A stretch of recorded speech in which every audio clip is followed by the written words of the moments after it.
Welcome to the Landscape Leadership Podcast. My name is Chad Diller. I am the Director of Client Success here at the agency. And if you work at or own a lawn care landscaping company, you're in the right place because this is where we discuss our candid thoughts as it relates to sales and marketing within the green industry. So thank you for joining us. Today, I'm going to tackle a topic that is a little bit sensitive and also hard to really wrap your head around. It's how do you market to women and how do you recruit women to the green industry? We all understand as people that work in the green industry that women are an important part of the messaging that we need to send out there, whether it's how we get leads for our business, how we get people to want to work for our organization. And there's all kinds of conversations that I've had throughout the years with our clients that they've said, listen, we want more females to work here. We know that females are making the buying decisions in this household or at this property as the property manager. What can we do to be better? And that's what our discussion is meant to do today. It's meant to help you get better at being able to do this. Now, before we get into this, understand that even just saying women in today's culture, some of you might be saying, oh, that's a generalization. It's a stereotype. And so we're going to try to talk about the things that are important around this topic without painting a picture of exactly how somebody is. But I think there's some great questions here. And I am not the expert, so I brought in somebody that's really great here today. Debby Cole has owned a landscape company with branches in multiple states, very successful for many, many years, and serves on advisory councils and speaks at industry events on this topic and on marketing and all the things important to you as a lawn or landscape company owner. So I decided to have Debby come on today's podcast for a brief discussion. Hey, Debby. Hi, Chad. Well, thank you so much for connecting with me today. So, from the title of the podcast, you can definitely tell that we're going to be talking today about women, both as consumers, customers, whether they're commercial property managers or homeowners, but also talking about women in the industry. We're going to be talking a little bit about recruiting and owners of companies and that sort of thing later as well. Before we get into our discussion today, I told my wife what I was doing today, and she said, just make sure you don't mansplain. And I got quite a chuckle out of that. For those of you that are listening or watching this and you're not sure what mansplaining is, maybe you should Google it. But basically, it's when a guy assumes that he knows everything and talks a little patronizing to a woman and kind of asserts himself with some kind of made up authority. So I want to first start off by saying I am into marketing. I've been in the green industry for over 20 years, but I am not a woman. And I don't claim to know more than Debby or any of you that might be listening or watching this. We are having Debby on today because of her experience in the industry. I'm going to let her tell you a little bit about that and share some insights about what she sees are great opportunities for the green industry. So Debby, take it away. Why don't you tell us a little bit about yourself, how you got associated with this industry and what you're doing now? Got it. The way I became associated with the industry was love the outdoors and discovered that there was actually a career one could have and be out of doors. So got a master's degree in landscape horticulture. A friend said, let's start a business. And we did. I no idea what I was getting into. Ignorance is bliss, When was that when you started your business? 1981. So quite a while ago. So tell me a little bit about your professional career, what happened with that company. Got it. We started off as a design build company. My degree in landscape horticulture was more about the plant side, just the doing it side. My business partner was a landscape architect. So back in the day, there was one, maybe two professional companies, and I use professional loosely, in town that actually would install landscapes for people. So we jumped in. In the beginning, we did the design. First job, we hired a crew. Next job, we did it ourselves. Then we started hiring employees. She left after about 3 years. I don't think she realized how much work it was going to be.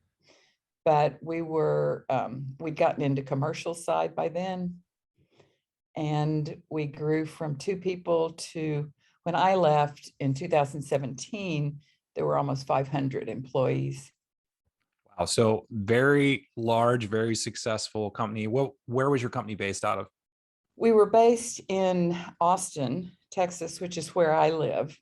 And we had, in the state, we ended up with 10 different branches around the state doing 99.9% commercial, either construction, irrigation, maintenance.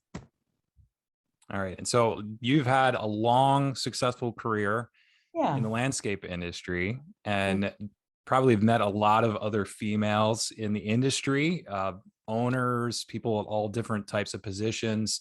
And you've dealt with a lot of customers in your years, I'm sure, and have some interesting perspectives. So I want to talk first a little bit about marketing to women. Now, if you do a Google search and start to look up articles on marketing to women, you're going to get all kinds of different information. There are some key principles that you'll see from a lot of those articles, but I'm curious your perspective. How do you feel?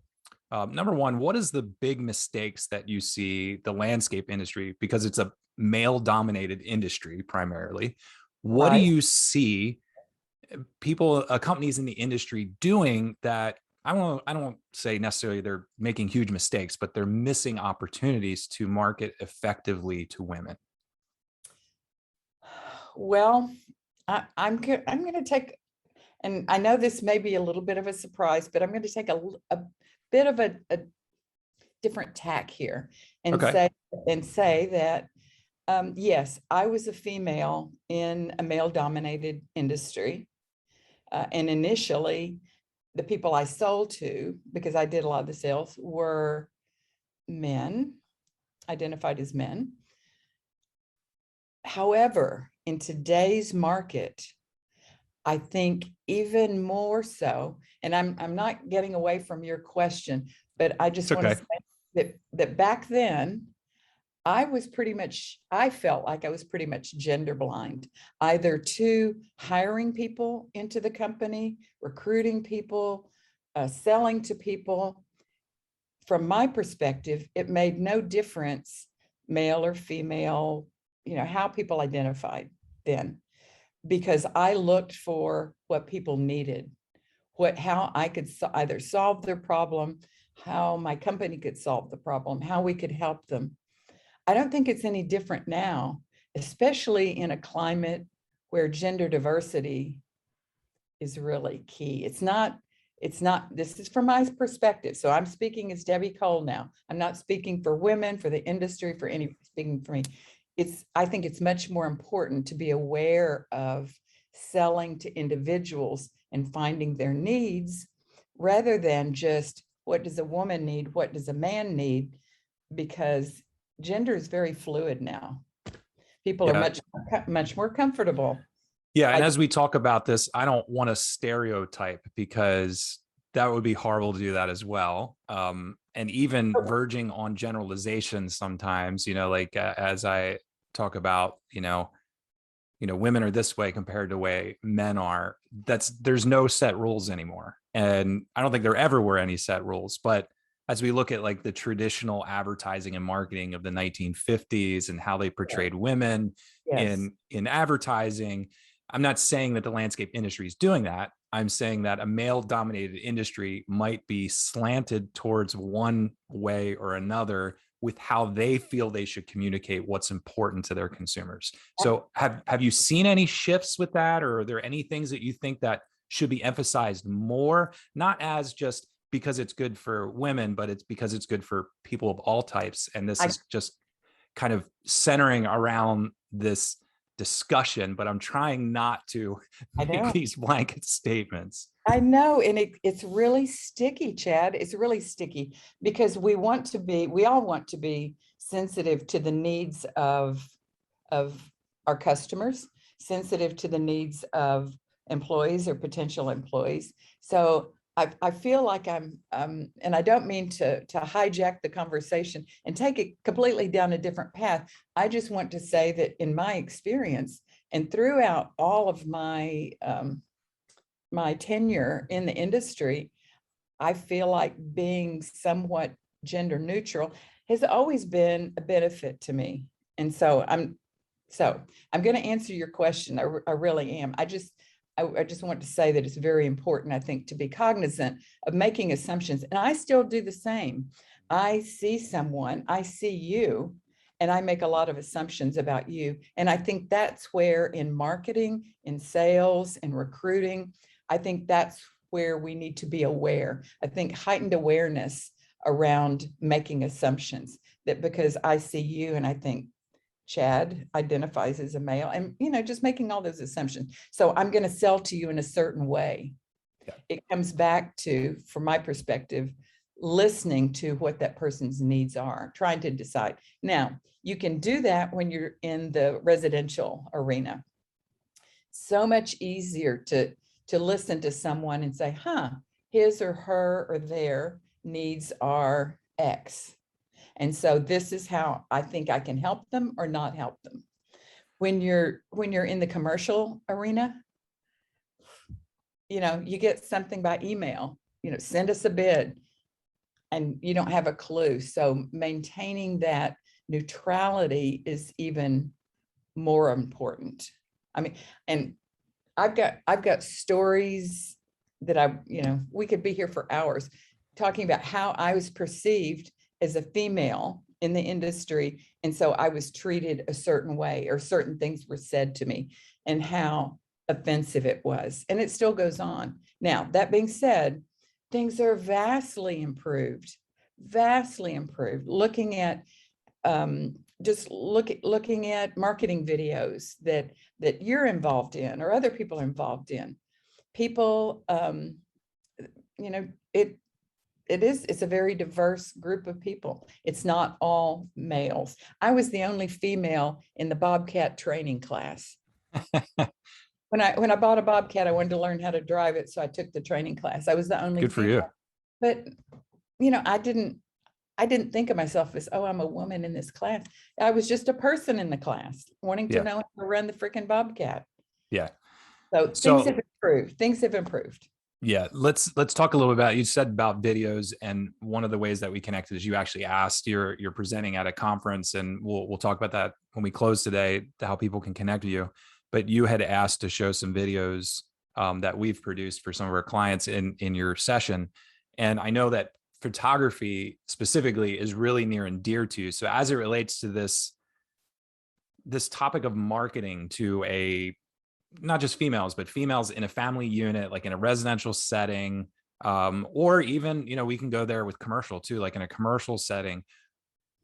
In your visuals, like photography, video, what are some things that you would recommend to make sure you include? Because I can tell you right now, I asked my wife a few questions before this, and I said, what are some things, I'm not going to lead you. What are some things with marketing? You see the magazines, you see things, not the stuff we produce, just marketing in general with landscaping that doesn't appeal to you.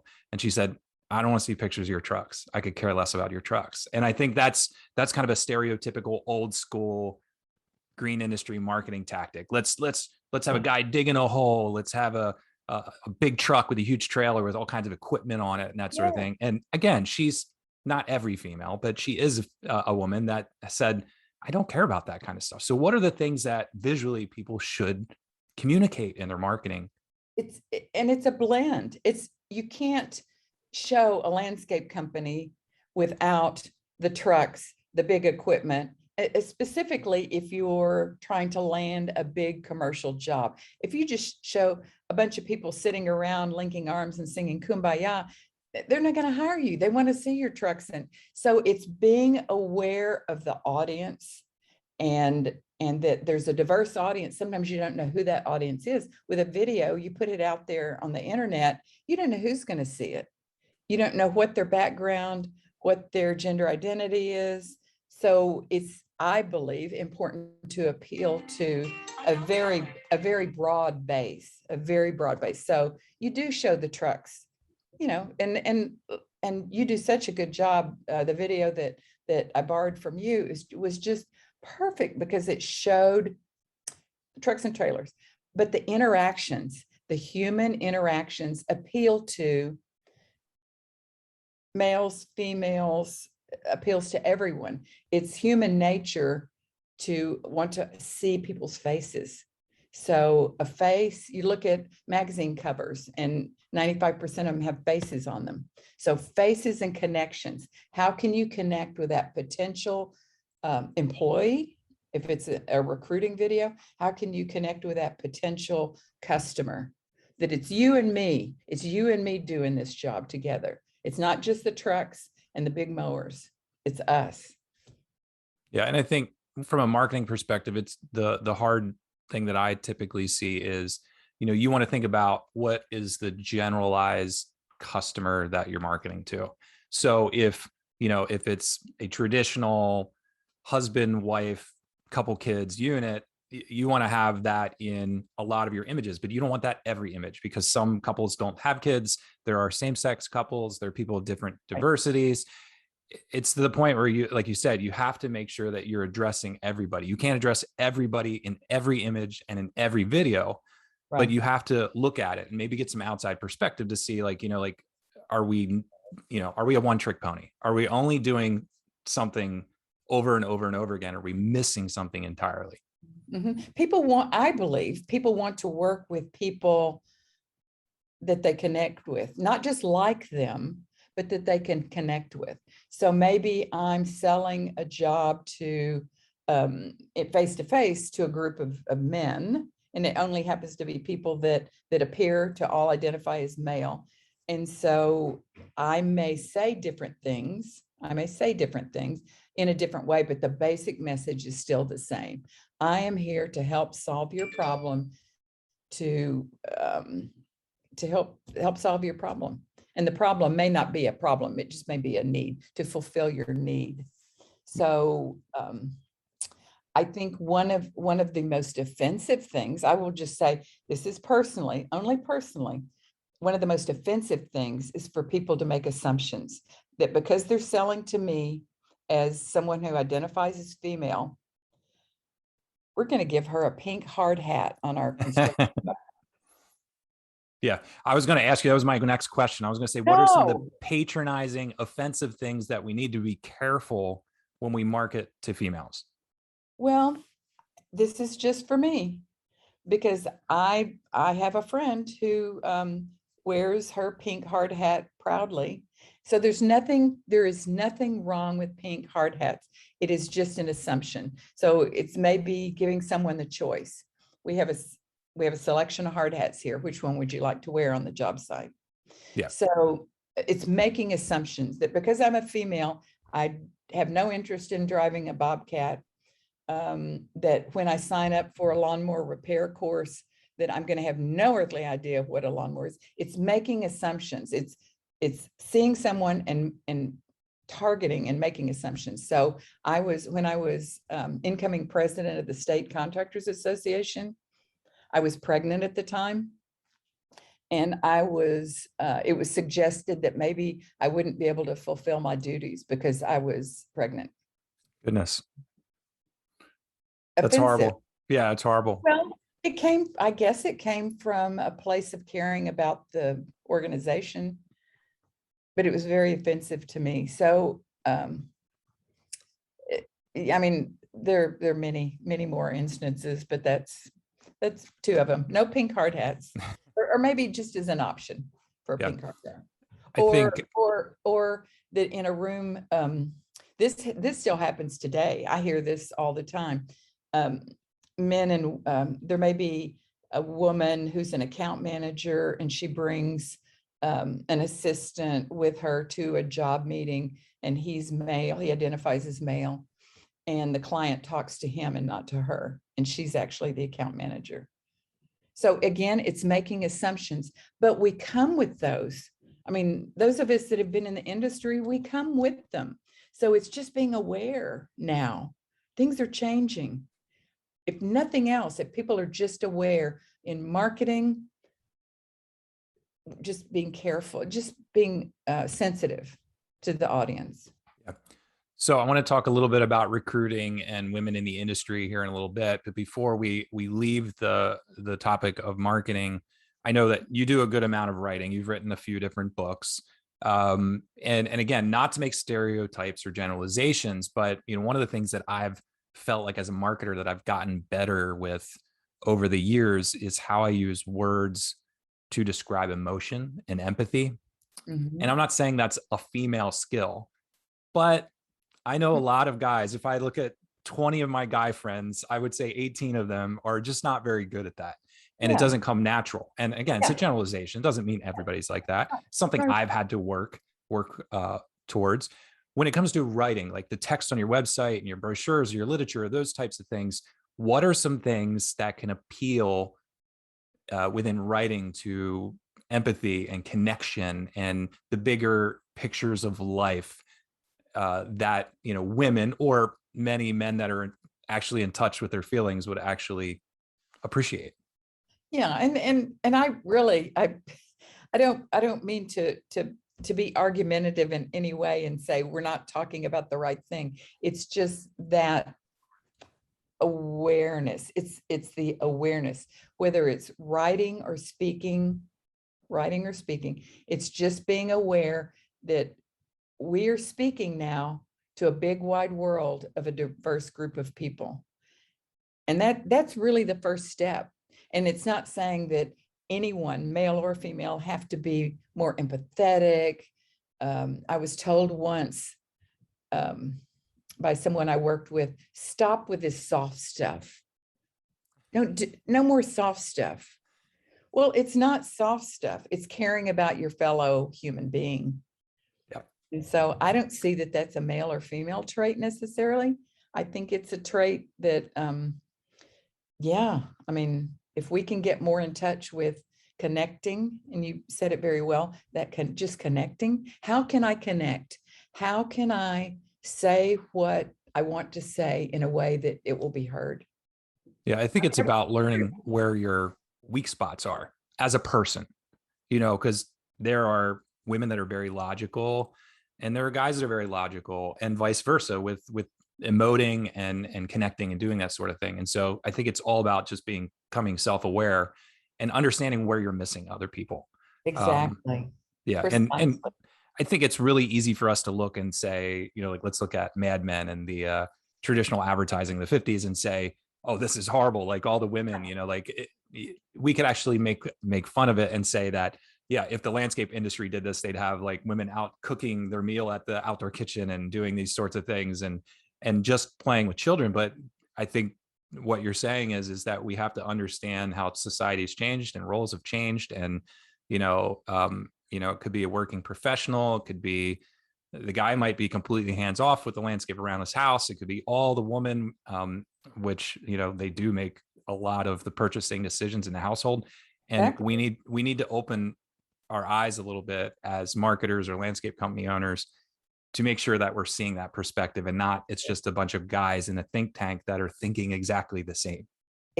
Precisely. Once we start making assumptions about people, is where we will lose them as potential customers, or we will lose them as potential valued employees. I have one of my sons-in-law is a stay-at-home dad, and that's very different. That I mean it's very different from the Mad Men era, but Yeah. it's much more common. There are guys that are the primary caretakers for children, and they're everything in between. So it's just that awareness of male, female, when we're talking about gender, but it's connection with all of humanity, all of our customers. Yeah. Agree. So let's switch gears a little bit now and let's talk a little bit about recruiting in the industry. What do you think are some of the biggest obstacles right now? So it's obvious it's a male dominated industry. I think we've seen a lot of growth, at least I have in the last 5 to 10 years. Mhm. I've worked with a lot of super talented females that, in operations and sales and management, even work with some owners of companies that are very successful. They're females now as well.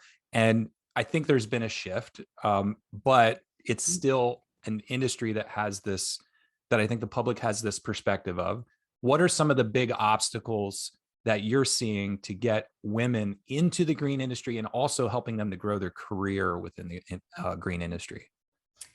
Well, and it's really interesting. I haven't dug very deeply into it, but I know that there are, for example, in horticulture programs in universities, there's so many women, but yet in the green industry, and it's not just landscape construction or maintenance, it's also in growing and nursery.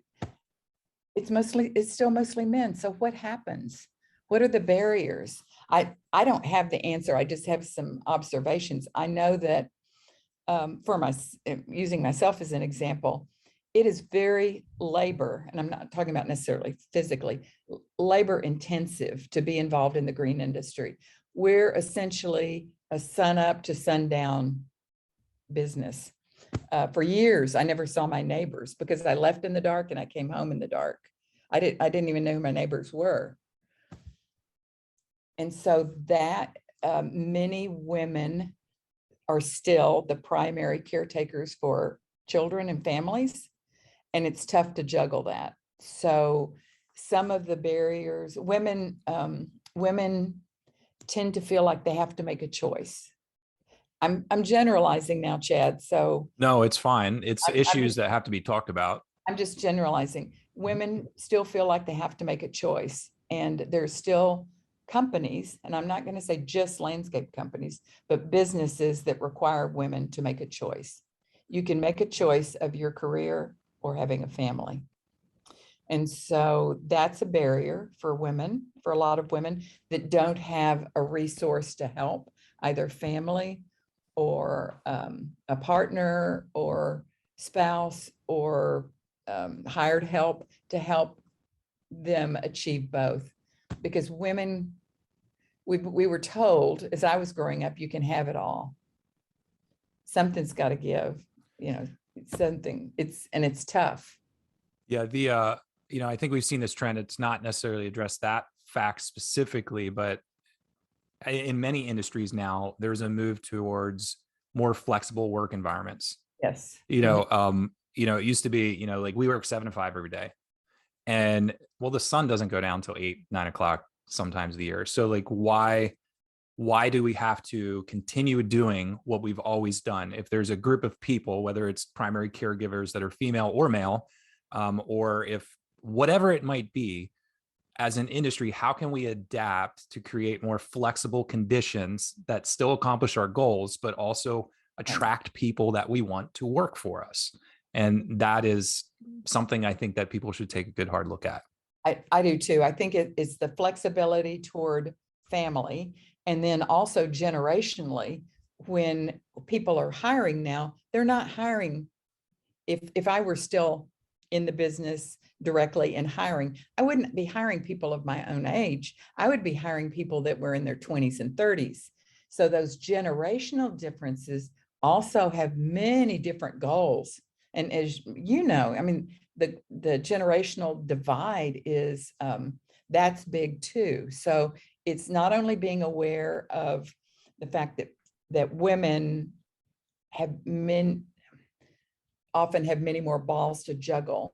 So it's work or family and there's also the generational situation that if I'm hiring a 40-year-old man, a 30-year-old woman, a 20-year-old gender fluid, it's all different. So again, it's being aware. It's doing a lot of learning and kicking to the curb some of the old ideas we have about men, women, 20-somethings. 20-somethings aren't going to think the same way I think. Yeah. We just think differently. Yeah. I think we have to think about the people we're trying to get recruited to companies or become customers, and make sure that we put those people in our images, in our videos.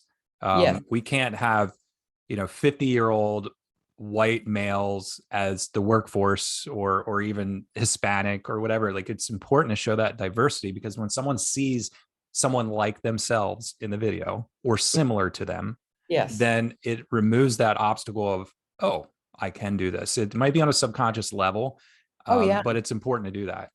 What Yeah. about stories, because I know you've called yourself a storyteller. What are some ways that we could help foster more females working in the industry by telling stories?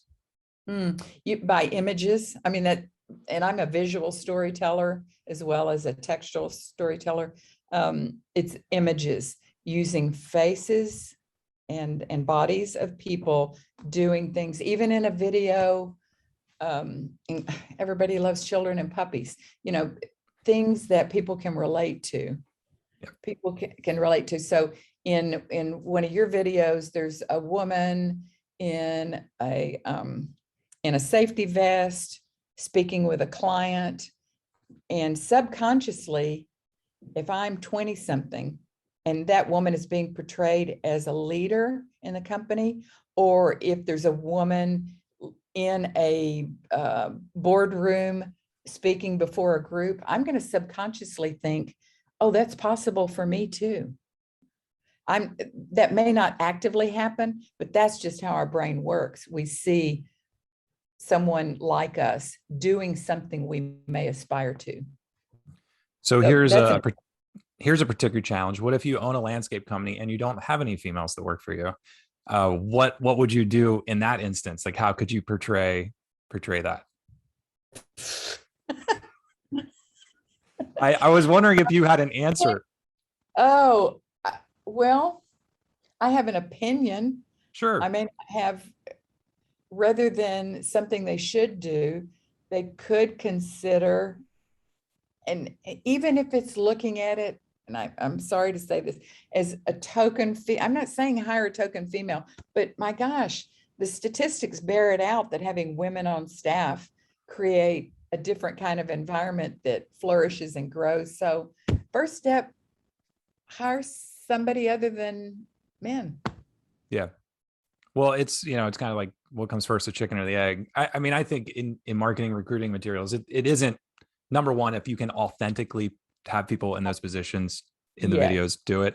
But I don't think there's anything wrong with hiring models to serve in those things if that's what you're trying to attract, because it's not the most authentic, but it could be something that you're going to need to do until you can get people, because that's a lot of companies I talk to.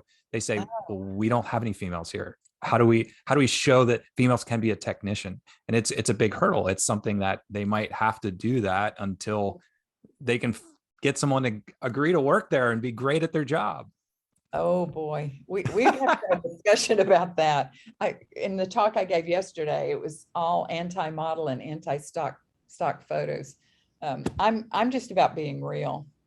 So I don't know. I'd have to think about that. I'm sure there's another way. There's bound to be another way to do that rather than models.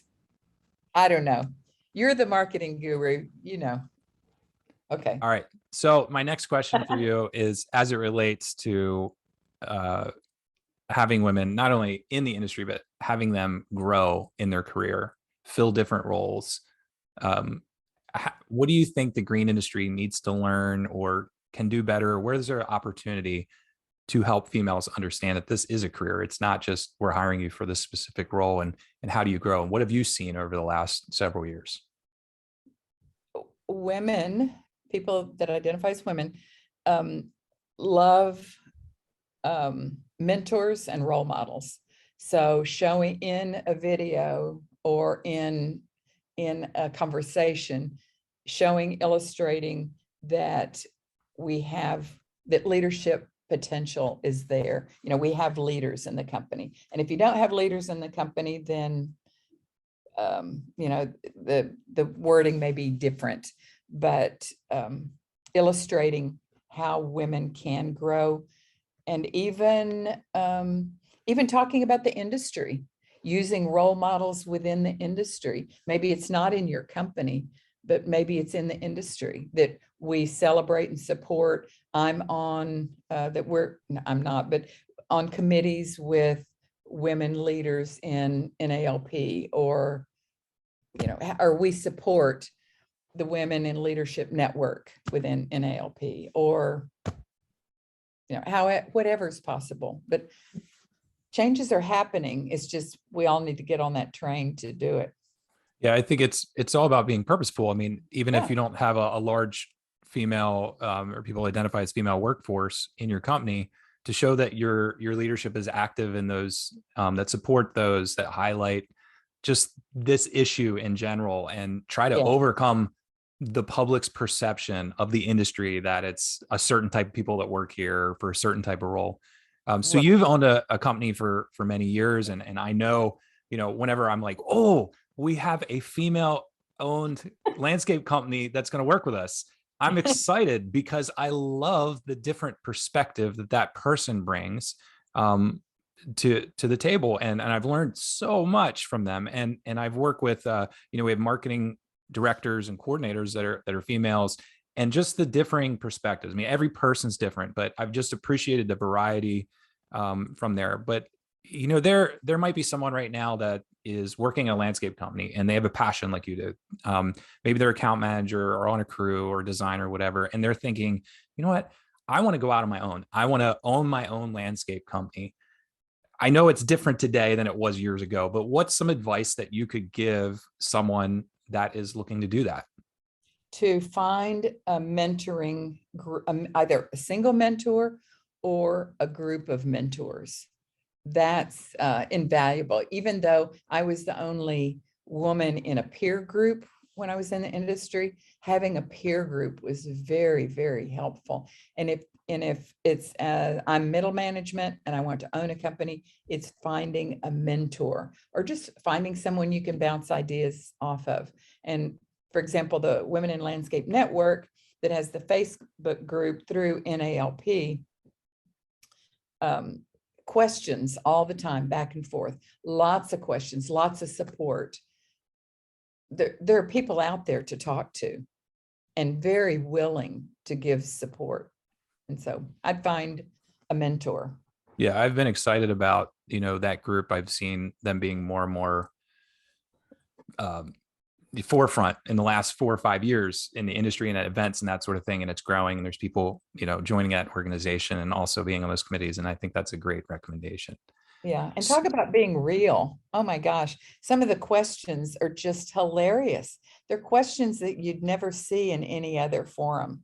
And the group is open for everyone. It doesn't matter how they identify. It's not Yeah, just a women's group. And it's hilarious. it's But they're great. real, they're real questions, they're real concerns.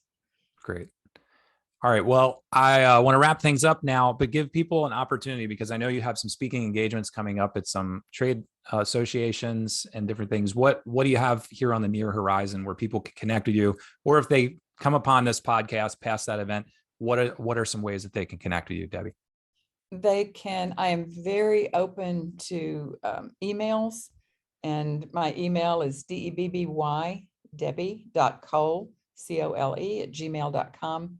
And I interact with women that way. I have women that call and ask questions, that check in from time to time. In October, I'm going to be speaking at the Site One conference for women in San Antonio, and that's on photography.